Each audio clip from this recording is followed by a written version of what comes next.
नमस्कार, स्वागत है आप सभी का इंडियन पॉलिटिकल लीग में। मैं हूं आपके साथ नैना यादव। आईपीएल यानी कि जिसमें हम ऐसी खबरें लाते हैं जो कि सियासी पिच पर आपको बताती है कि कौन कौन से खिलाड़ी उतरे हुए हैं और वो लगातार रन बटोरने की कोशिश कर रहे हैं। तो भोपाल के पिच पर साध्वी को दिग्विजय ने कैसे दी टक्कर, और साथ ही साथ बताएंगे और भी कई दिलचस्प तस्वीरें। तो कॉमेडियन से सांसद बने भगवंत मान पर जनता की गुगली के जाल में वो कैसे फंस गए, साथ में दिखाएंगे कैसे बिहार में होटल में पहुंच गई ईवीएम। इसके अलावा चुनाव की ढेर सारी दिलचस्प खबरें देखिए बिल्कुल नए अंदाज में।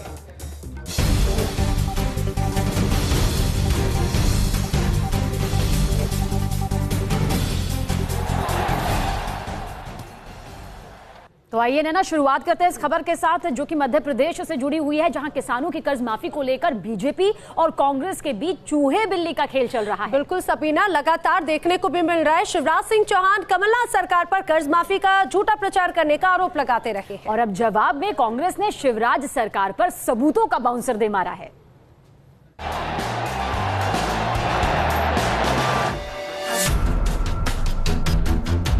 सिर पर सबूतों का गट्ठर लेकर शिवराज के घर की दौड़ लगाते हैं कांग्रेस के नेता, जो इन दिनों किसानों की कर्ज माफी को लेकर शिवराज के आरोपों के बाउंसर को झेल रहे हैं। लेकिन अब ये कांग्रेसी नेता डिफेंसिव होने की बजाय शिवराज को सबूत का आईना दिखाने के लिए उनके घर पहुंच गए। कांग्रेसी नेताओं का दावा है कि उनके हाथ में सूबे के उन किसानों के नाम नंबर और अकाउंट नंबर हैं जिनका कर्ज कमलनाथ सरकार ने माफ किया है।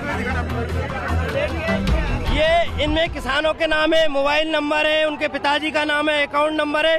ये बताने के लिए कि इनको आप चेक कराओ ये किसानों का कर्जा माफ हुआ है कि नहीं। ये उसका प्रूफ है कि ये कांग्रेस सरकार ने किसानों का कर्ज माफ किया है। दरअसल अपने चुनावी भाषणों में शिवराज सिंह लगातार कांग्रेस सरकार पर कर्ज माफी पर झूठ बोलने का आरोप लगाते रहे। कहीं चुनाव में वोटर उनकी बात का भरोसा ना करें, इसलिए सुरेश पचौरी की अगुवाई में कांग्रेसी डेलीगेशन पूरे तामझाम के साथ पहुंच गया शिवराज सिंह के पास और उन्हें कर्ज माफी के सबूत दिखाए। उनको हम वस्तु स्थिति और वास्तविक जानकारी देने आए थे, जिसके लिए वो निरुत्तर हैं। हालांकि कर्ज माफी को लेकर कांग्रेसी नेताओं के आने और सबूत दिखाने के बाद भी शिवराज संतुष्ट नहीं दिखे और इसका फैसला उन्होंने 23 मई पर छोड़ दिया, जब चुनावी नतीजे आएंगे। इनको आप चेक मत रहिएगा और नहीं तो नुकसान कांग्रेस पार्टी का होगा, मोदी का होगा, कुछ नहीं होगा। और ये आपको मेरी बात सच है या आप जो कह रहे हैं वो सच है, ये 23 के परिणाम से पता चलेगा। मुख्यमंत्री जी से ये आग्रह है कि मुझे संतुष्ट करने के बजाय वो किसानों को संतुष्ट करें। भाई, बैंकों को पैसा जमा करें। कमलनाथ सरकार का दावा है कि जो वादा किया था उनमें से उन्होंने अब तक 21 लाख किसानों का कर्जा माफ किया है, लेकिन बीजेपी इसे छलावा बताकर कांग्रेस की मुसीबत बढ़ा रही है। बहरहाल अब देखना ये होगा कि कर्ज माफी पर चल रही सियासी किचकिच का फायदा किसे मिलता है। भोपाल से शुभम गुप्ता के साथ टीम न्यूज नेशन। तो सबीना, ये कह सकते हैं कि मध्य प्रदेश में यहाँ पर पूर्व मुख्यमंत्री शिवराज सिंह चौहान ने बाउंसर फेंकने की कोशिश की, और अगर हम मध्य प्रदेश की राजधानी भोपाल की बात करें तो ये सीट बहुत हाई प्रोफाइल सीट बन गई है, हिंदुत्व का सबसे बड़ा अखाड़ा बनती नजर आती है। बिल्कुल नैना, आप बिल्कुल सही कह रही है, क्योंकि साध्वी प्रज्ञा के साथ सीधे मुकाबले में फंसे दिग्विजय सिंह के समर्थन में अब कंप्यूटर बाबा उतर आए हैं और उन्होंने भोपाल में दिग्विजय सिंह की जीत के लिए यज्ञ भी किया।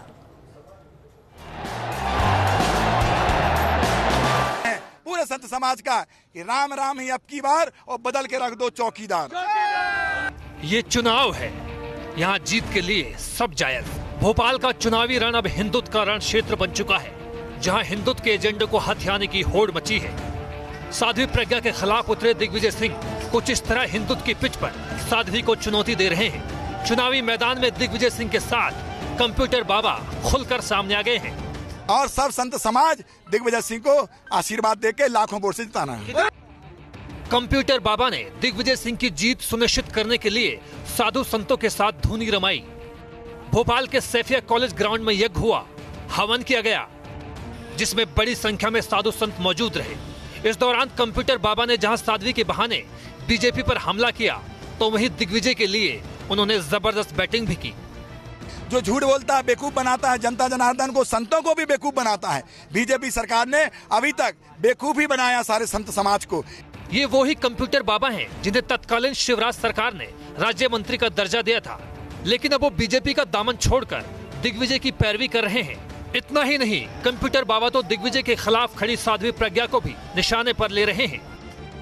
जो आतंकवाद के साथ खड़ा रहे और हेमंत करकरे जैसे जिन्होंने अपना जीवन बलिदान कर दिया इस देश के लिए, उनको शराब देना वो साधु नहीं हो सकता है।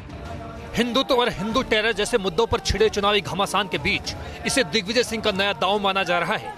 दिग्विजय सिंह कंप्यूटर बाबा के सहारे जहां हिंदुत्व के एजेंडे को हाईजैक कर चुनावी वैतरणी पार करने की जुगत में है, तो वहीं इसका असर जनता पर क्या होगा, इसका फैसला तो 23 मई को ही पता चल पाएगा। Team news nation.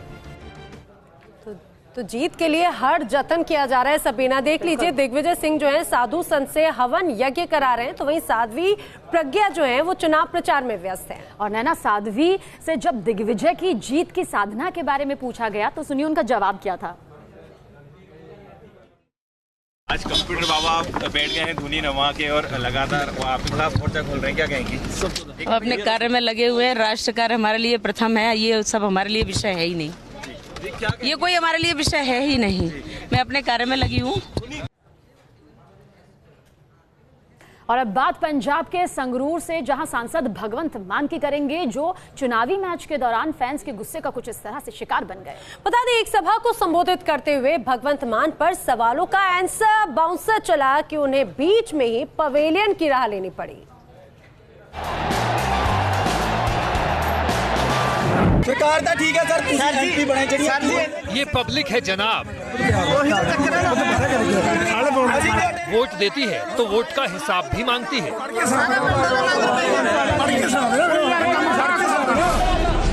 5 साल पहले भगवंत मान को संगरूर की जनता ने सिर माथे पर बिठाया, उन्हें सांसद बनाया, लेकिन अब वही जनता उनके 5 साल के कामकाज का हिसाब मांग रही है।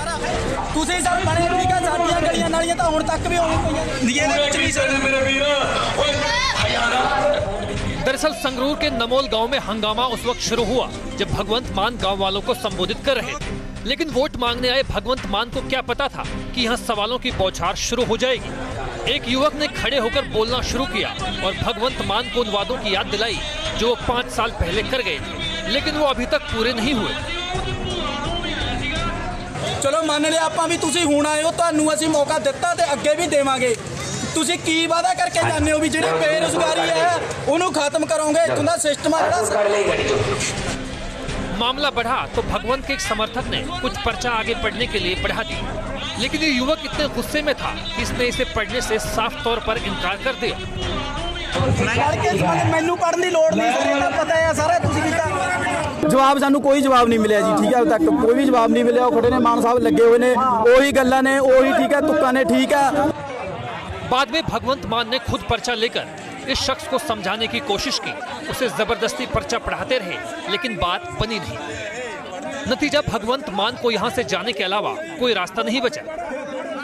मैनू बड़ी खुशी हुंदी है कि संगरूर ते बरनाले दी जिहड़े लोक ने उन्होंने इन्नी हिम्मत करन लग गए हुण मेरे कहे ते कि वो सवाल पूछण लग गए। हॉस्पिटलां दे विच इन्ना बुरा हाल आ, कोई भी डॉक्टर सही ड्यूटी। सिर्फ यही युवक नहीं बल्कि गांव के ज्यादातर लोग भगवंत मान से नाराज दिखे।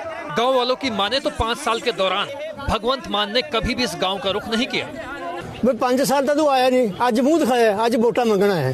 5 साल ना ही जमी नहीं आया, एक दिन भी नहीं आया। एक बारी 5 साल बाद आया, इसे चौंक ते आया थी वोटा मंगण वास्ते। 5 साल में एक बार फिर वोट मांगने आए नेताजी को क्या पता था कि उनका स्वागत यहाँ कुछ ऐसा हो जाएगा और उन्हें जनता के विरोध का सामना करना पड़ेगा। अब कॉमेडियन से सांसद बने नेताजी को कौन समझाए कि ये सियासत का खेल है। यहाँ जनता सिर आंखों पर बिठाती है और जरूरत पड़ने पर उतार भी देती है।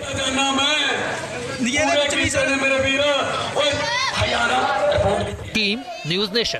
सबीना, 2019 का ये जो चुनाव है वो इसीलिए और भी ज्यादा दिलचस्प हो रहा है क्योंकि रण में अब एवेंजर्स की भी एंट्री हो गई है। एवेंजर्स का नाम सुनकर ही कुछ होने लगता है नैना, सच में। एमपी सरकार के मंत्री सज्जन सिंह वर्मा का दरअसल हम जिक्र कर रहे हैं, जिसमें उन्होंने एक ट्वीट किया है और इस ट्वीट में उन्होंने मोदी को चुनौती देने के लिए महागठबंधन के एवेंजर्स को उतारने की बात कही है।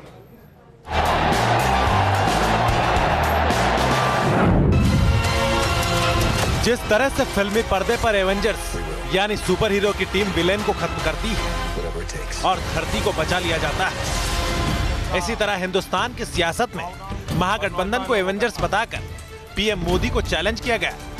दरअसल एमपी सरकार के पीडब्ल्यूडी मंत्री सज्जन सिंह वर्मा ने एक ट्वीट किया जिसमें लिखा, ये चुनाव एंड गेम जैसा है।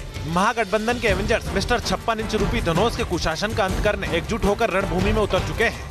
अंत में जीत एवेंजर्स की सच्चाई की होगी। वो तो ट्वीट करने वाले, फेसबुक वाले, वो सब समझ रहे हैं। मैं आम जनता के लिए बता देता हूँ कि 56 इंच के सीने वालों की सरकार जाने वाली है। इसलिए जाएगी कि इन्होंने ये सपनों के सौदागरों ने सपने दिखा दिखा के लोगों को ठगा है, छला है। जब उस नौजवान और किसान के सपने टूटे तो एक मर्मांतक पीड़ा उसके हृदय में हुई। वो बदला लेना चाहता है 56 इंच के सीने वाले से। जैसे जैसे चुनाव आगे बढ़ रहा है, चुनाव में बयानों की शब्दावली के तीखे बाउंसर फेंके जा रहे हैं। T news nation. तो इंडियन पॉलिटिकल लीग यानी कि आईपीएल में आज के लिए इतना ही। नैना सबीना को दीजिए इजाजत। बिल्कुल, लेकिन आप बने रहिए न्यूज़ नेशन के साथ, क्योंकि खबरों का सिलसिला यहाँ कभी नहीं थमता।